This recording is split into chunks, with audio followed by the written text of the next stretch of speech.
Hey, it's your favorite Andrina. And I don't know about y'all, but I feel amazing on today. And listen, I have one of my favorite people on the world. I call him my right-hand man because he truly is that.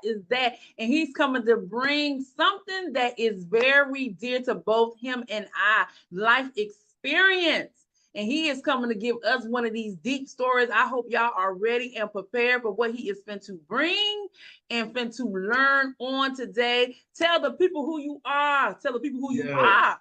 Come on here. Come on in here.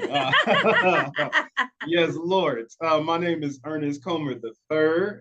I am, first of all, a husband and a father. I cannot skip past that. I gotta acknowledge my incredible wife, Absolutely. Leela, my amazing children, Tristan and Harper. Um, my my kids are so crazy. First of all, my daughter's Ain't a they all? performer. Okay, my daughter is Mm-hmm. a performer. She's got her ballet thing going. She's doing her thing. My son is the academic. Okay, Mm-hmm. he's in a Mm-hmm. competitive reading program. Okay, Right. Come on competitive now. reading. Help me out. How old are they, Ernest? How old are they? My daughter's 7. My son he's gonna be Oh, 10 in a couple weeks actually. and they jamming like that? Listen, they doing their thing. I'm so proud of Tell them to them. set the standard. Tell them to set the Got to, standard. Tell them to got to. set the standard. Yes, indeed. So professionally, I started a Oh, wait a business. minute. You said the kids. What about the head of the household besides you, the Oh, wing my woman? incredible wife. You better Oh, know it. listen, you got to know it. You got to know it. Listen, first of all, my wife is a marriage and family therapist. Okay, Oh, that's awesome. so she Awesome. is out here changing lives and making things happen for families and individuals Mm-hmm. and the kids. The Yes. impact that she has on the kids is, I know, is incredible. Obviously, I don't know none of the stories Mm-hmm. firsthand, but I do know that her clients ain't going nowhere. I know, right? I know, she get right? she get Tell her, complaints tell her when she Andrina can't be said she wished she was there when I was a single mom, so she could got a there. hold of my three. So she's doing Oh her man. thing. She's staying inspiring me. So Oh, I that's definitely awesome. gotta show Beautiful. love like that. But Okay, tell us so who you are, right hand yes. man. Who am I? I am an executive guidance and strategic planning facilitator. I'm somebody who has Mm-hmm. really invested my life in understanding this world of professional development, career advancement, Yes. talent development, organizational development, really seeing the ins and outs and inner workings of different organizations. My career span across nonprofits, some philanthropic Mm-hmm. organizations, and of course on the corporate side. Um, but I really found my space in this world where I can help folks see a way from where they are to where they want to be, Oh, help them that's be awesome. satisfied in the work that they do, and um, really get further faster in their careers. Right. That's good. That's Yeah. good. So listen, me and you was powwowing before, right? So they don't know the behind the scenes. And this was, I said, tell me a topic that we can really speak on to really touch the people. But before I tell them the topic, I want you to give them a tidbit because a tidbit of your background. But before you give them a tidbit of the background, because me and you both know, right? They see the glory, That's right? it. But they don't see what we had to pay to get here. Come Because see, on. you gave this long list of titles. But before you got to those titles, there was a story in between before they got the title behind your name. So I Yes. want you to give the people that title. I know I want you to give the people the story that happened in Yeah. between the title because I didn't know that story. Yeah. I really truly didn't. And it really touched me when me and you was talking. Man, so first of all, we as people, we go through these major challenges in our lives that really help to inform who we are Mm-hmm. and really bring the light, the skill set that we have, and call attention to our own gifts. Mm-hmm. And I think I'm no exception to that rule. So I I went to college after high school, which is, try to do the thing I'm supposed to be doing. And I ain't Mm-hmm. want to get no trouble. I ain't want no smoke with mama. So Right, had to go to right, school. right. And I was a student. Okay, I built my life around being a student. I had a little apartment on campus. I had 3 different jobs on campus, and I was doing my thing with them grades. Okay, I was handling business. Um, but what that means is, once I built my life around being a student, I was ill prepared for graduation. Mm. And even further, graduation for me came in the middle of a recession. All right. So as soon as I graduated, congratulations, you're no longer eligible for your apartment. So get out. As soon as I graduated, congratulations, you're no longer eligible for these student jobs. So you're fired. And I found myself graduating into housing insecurity and homelessness. Say it again. You graduated to what? In the housing insecurity and homelessness. Mm-hmm. Okay, living out of a 1992 Buick Roadmaster. Now, it's a good car. What'd you say, Ernest? It was a good car. Ernest said it was a good car. I love riding around with my Roadmaster. Listen, it felt like I was driving in the living room, okay? But it's not the experience I wanted to be having. It's not the experience I would wish on anybody. But it's where I was. And so, since I had built my life around being a student, I was forced into this position of, now I gotta reorient, right? And I decided to reorient around service. So I built my life around servanthood. I wanted to help my way into prosperity, which is possible unless you do it the way I did it. Okay. And what was the way that you did it? What was the way that you did it? So what I did, the way that I did it. I connected with this guy, and he had started an organization, a nonprofit. It was very shoestring budget. Really, it was just him. And he had some friends that he had connected with while he was incarcerated, who he knew were struggling with housing and jobs. And so he was looking for somebody who could help him get folks coming out of incarceration support with finding jobs and housing. And I said, yeah, let me help with that, man. No problem. I'm here to help. And I found myself helping folks coming out of incarceration find jobs and housing, and I ain't have a job or a house. Okay. And it took some time, but I realize now the error of my ways. I realized that a lot of pride and ego went into not being willing to take the opportunities that I was handing off to other people. But certainly a tough lesson to learn, and certainly something that I want to encourage other people to walk away from, this experience of fighting trauma with trauma. So pause for the cause right there, right? So you went from education to homelessness. Yes, ma'am. So the topic tonight is stop fighting trauma with trauma.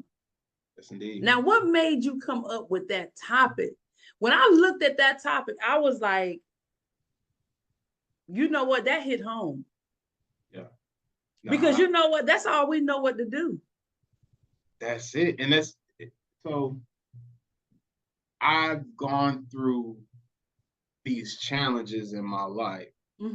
And I realized that I was in this situation where I was allowing those challenges to keep a hold on me in a way where I was just attached to this mindset of scarcity, right? Where I don't even see what's possible for myself beyond the experience that I'm having.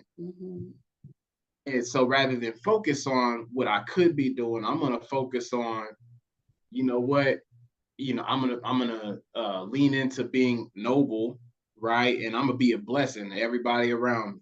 Except for myself. Except for myself. We count ourselves out before we even count ourselves in. Come on. Based off of the trauma that we've already been through. Because that's how we see our life. Because we've been through this circumstances, we go on ahead and say, this is how it's gonna already be. This is how it's already gonna be. It's just how it is for me. So define trauma for us.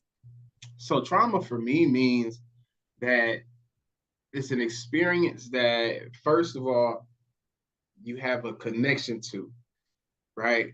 And like it's like the first word that comes to my mind when I think trauma is pain and discomfort. But when I do some reflecting on this idea of trauma, it's the connection, it's the attachment to the experience that really defines what trauma is for me.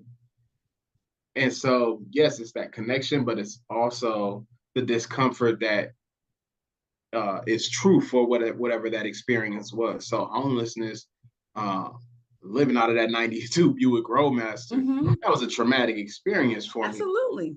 Trauma connects me to this idea of, I don't know if I'm gonna have to experience that again. Right? The trauma connects me to this idea that I have to be in constant pursuit of new opportunities, and I have to constantly struggle for every single dime that I get because of the fear that's plugged into my mindset around what would happen if the consequence of not being as active as I have been. So do you think that everything, because of going from being educated, having a place to stay, having these jobs, having that sense of security, for it to be snatched, do you think that everything that you looked at from that point became a struggle mentality? Everything, you felt like everything I get, it has to be a struggle. Listen, I fell from the ivory tower. No, you didn't. Listen, I was at a 4-year university, and I was feeling myself. I did good in getting all kind of awards for student success. Yeah, you fell from that ivory tower. Now you sit here in your Roadmaster, got to think about life. And so that's how you looked at everything in your life. Yes, indeed. Yes, indeed. It was a situation where I could not see my way out of the situation in a way that kept me from falling back into it. Right? It's always felt like, that can happen again. So what do I need to do to stop it from happening again? But but you know what's so funny is this: it's in discomfort that we grow. Oh, but in discomfort is where we become familiar. You won't want none of this. Come on here. You don't want none. You don't want none. No, because you don't want none because you're walking in my field. It's in discomfort that we grow, but discomfort is where we become familiar. Because struggle, that one incident, instead of you saying, okay, this happened one time, you condition yourself to believe this is how it's going to be all the time. So you became comfortable in that discomfort. You became comfortable. We all come comfortable in the discomfort, where the discomfort is challenging us to grow. It challenges us to grow. But we saying, no, I don't want to grow. I just want to just stay stuck here. I just want to stay stuck here. And then that discomfort becomes comfortable to us. So what finally happened for you to say, okay, I'm sick and tired of this. I'm sick and tired of being sick and tired of this. Something's got to change. A Black woman. Yeah, fell in love with this young lady, and who eventually became my wife. Amen. And she had a different set of standards. A different mindset. She had a very different mindset. Like, oh no, they want you to do what? For how long? And for how much money? Oh, $0. That's not what we do. That is not what we do. And you have to keep people around you who see a level of greatness in you that you can't see for yourself. Because that's going to allow you to pursue something that you wouldn't have pursued otherwise. That was the experience that I had. I couldn't see what was possible for me. I couldn't see my way around the experience that I was in, but she could. And it shifted a lot it shifted a lot from where we were. So you said that it was a Black woman, which eventually she became your wife, thank Yes, goodness, that yes, her mindset made you see it different. yes, Mm-hmm. yes, she did. It was, the fact that she could see a different version of myself that Mm-hmm. I was blinded to, right? Mm-hmm. That I couldn't see the way around the corners. I couldn't see a way through the experience I was having. Um, but she knew Mm-hmm. that the person I was not designed for the experience we were having. Ain't And that amazing? that mindset, I mean, it changes everything. Isn't it amazing how somebody else can see the giant in us before we can see it? Come on, come on. But that's why you got. I put on social media the other day. Mm-hmm. You have to adopt the habit of walking with giants.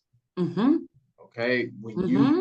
you put yourself around people who have that stride, And that's gonna have that stretch you. mentality, it's gonna stretch you. That's gonna stretch you. But even sometimes that's even uncomfortable. Mm, And a lot of times, instead of people taking it as a stretch and a growth, people take it as an what you call it, an offense. ooh, You don't ooh, want this. You don't want it. You ooh, don't wait want it. a minute. You don't want it. Because somebody got to let them know. Somebody has to tell them. So I can identify when you say stop fighting trauma with trauma, because that's what we know. We know the struggle part, but we don't know the prosperity part because we never want to take a chance. We rather just sit and struggle and say, this is how it is. No, it's not how it is. This is how you choose for it to be, Come until on. somebody come in and teach you something different. And we're gonna go through these seasons where we have to experience, we got to go through what we go through, right? You got to Absolutely. go through your go through, and I absolutely did. And with Mm-hmm. each go through, I graduated into a new level of experience. I graduated into a new realization of myself, Mm-hmm. and it allowed me to see, with each step, it allowed me to see possibilities beyond where I was in that stage. So do you think that your homelessness played a part for you to be this executive, strategic leader Of that you course. are now? No, I have to appreciate that. I have to. Mm-hmm. There's Mm-hmm. no way around it. Mm-hmm. Without that experience, I don't have this. Mm-hmm. Period. Mm-hmm. And So so I, what was the lesson that you learned from your homelessness that now you play as the CEO of your company? hmm, the lesson I learned from that experience: Mm-hmm. resourcefulness over resources. Ooh, break that down now. Bring that Okay. 1, 2, 3. Bring that 1, 2, 3. So resourcefulness over resources for me Mm-hmm. Mm-hmm. meant that leveraging the wisdom, understanding, and capacity that I have access Mm-hmm. to achieve the things that my vision gives to me. Right. So Mm-hmm.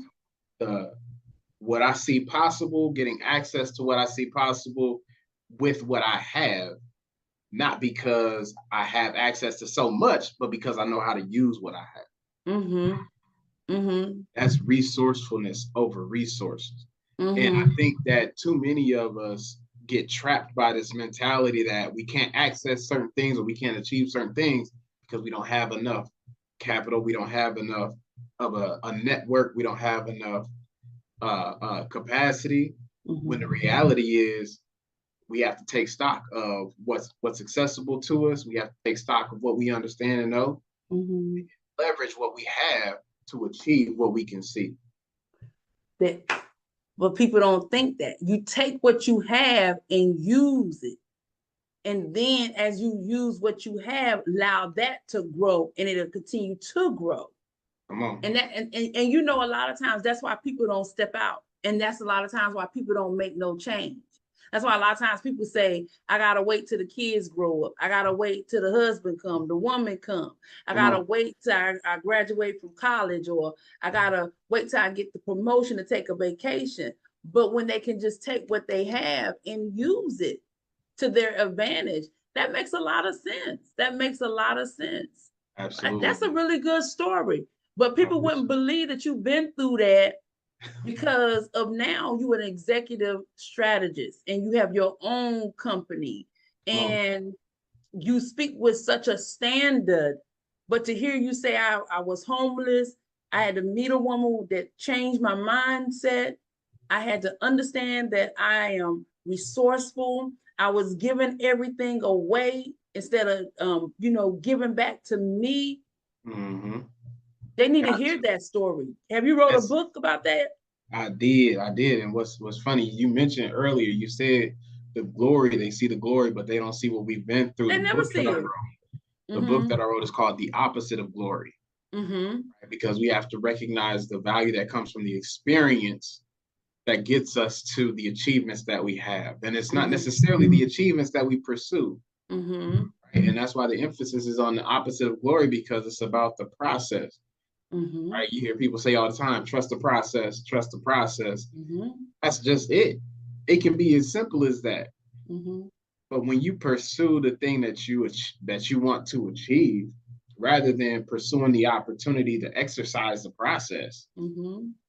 come on now, you only gonna get as far as your legs will take Mm-hmm. Mm-hmm. But they you. don't want to, just like they don't want to do the work. They wanted to give to you. But you know what? You never value anything when it's given to you. Come on. You value it when you work for it. You value it when you trust it. When you say, I done all that I can do. Only thing I can do is trust. But you know where my biggest heartbreak came from? Mm-hmm. I had to learn the very, very hard way that hard work don't make no money. Mm. That was one of the biggest, that was what's one of the most painful I lessons. agree. I agree with you on that. I agree with you on that. Hard work is something that is near and dear to my heart, something that is part of my identity. Mm-hmm. This is who I am. I'm going to work hard. I will Mm-hmm. not be outworked. Mm-hmm. And I have to recognize that just because I work hard don't mean I'm gonna get paid. Mm-hmm. So then what's in the gap? Mm-hmm. Right? And that's what has to be explored.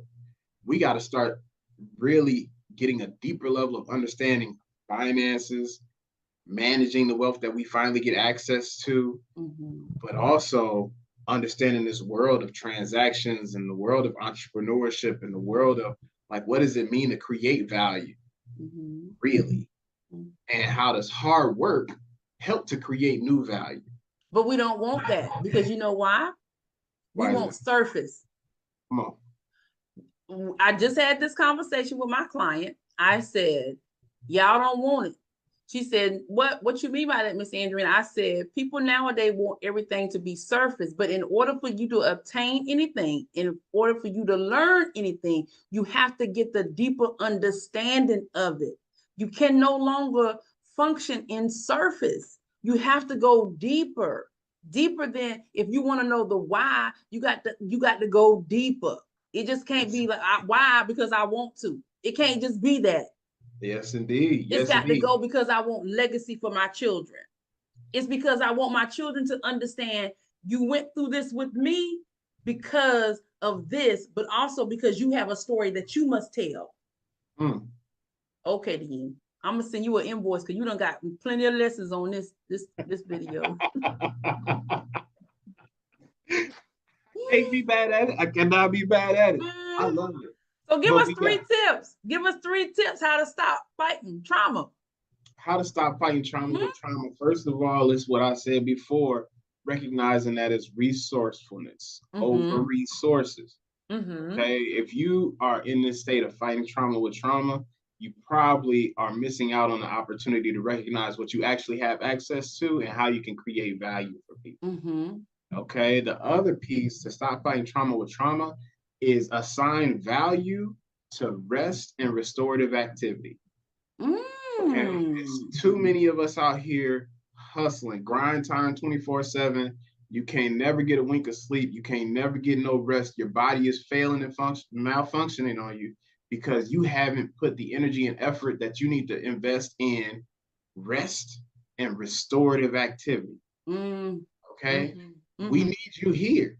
Mm-hmm. We need you here to have the impact that you're supposed to be having. But if you constantly working and you never restore yourself, It ain't Because gonna we work. was taught that. We was taught it's all about the grind. It's all about the grind. You got to go, go, go, go, go. But with me, Ernest, I've learned it's about the ease and flow. Come on. It's about the ease and flow. I have truly learned that you have got to find the balance. And a lot of times when you go, go, go, go, go, it's not going to come to you like that. It always comes to you when you let it flow. That's it. When you let it, it's not saying don't work, right? It's saying find the balance and let it flow to you. Because what's for you is for you. Ease and flow. That's it exactly. And the last thing I say is put yourself in the path of good people. Okay. I would never miss an opportunity to be in space with good people doing good things. I would never. I'm there every time. Right. Put yourself in the path of good people doing good things. Make sure you invest time in rest and restorative activity. Recognize that you need to be intentional about having resourcefulness over resources. You can stop fighting that trauma with trauma. That's awesome. So where can they get your book at? So right now it's available on Amazon. It's called The Opposite of Glory, The Opposite of Glory, Memoirs of an Amateur Philosopher. That's the whole title of the book. And I'm working on another one, but don't tell nobody about that. I ain't gonna tell nobody. You better send me my copy. I ain't gonna tell nobody. Y'all talking to an old millionaire over there. He done went from homeless and now he a millionaire. Y'all better go ahead and get with Ernest. Y'all better get with Ernest. Ernest, give us an empowering word that we can take and build from. That we can take and really build from. I'm gonna give you one of my favorite poems. It's by this guy, Peter Dale Wimbrow. It goes, "When you get what you want in your struggle for self, and the world makes you king for a day, go to the mirror, look at yourself, see what that man has to say. For it isn't your mother, your brother, or wife whose judgment upon you must pass. The person whose verdict counts most in your life is the one staring back from the glass. He's the one to please, never mind all the rest, for he's with you clear till the end, and you have passed your most dangerous and difficult test. The man in the glass is your friend." Ooh, you better go ahead and quote.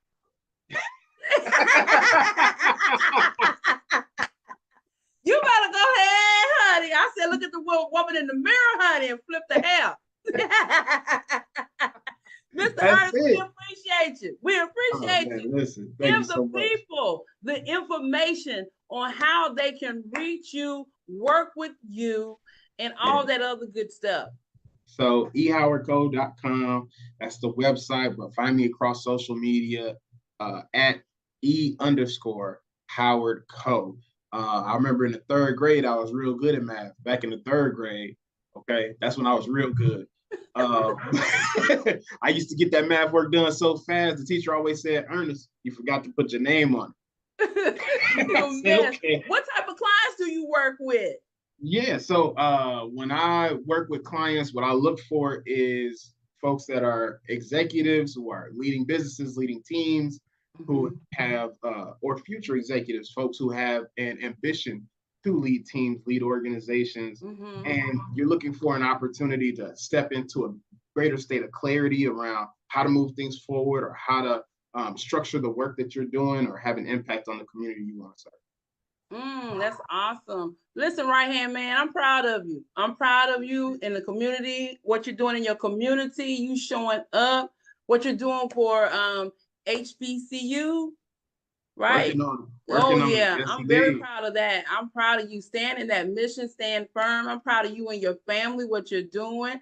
Tell your wife what I said. She should have been when I was a single mom of 3, because she would have sure had my 3 in her program. You hear me? And I would have been glad to pay that invoice. You hear me? I believe it. Yes, well, indeed. Listen, this is your favorite Andrina. It's been real riding with y'all. Listen, if y'all don't remember nothing else I said, remember this: your purpose is greater than your struggle. Your struggle is your stepping stone to get you into your greatness. Never forget, smile to a stranger, because you never know who you may be inspiring to show up into their greatness. And until we speak, you all stay amazing. Amen.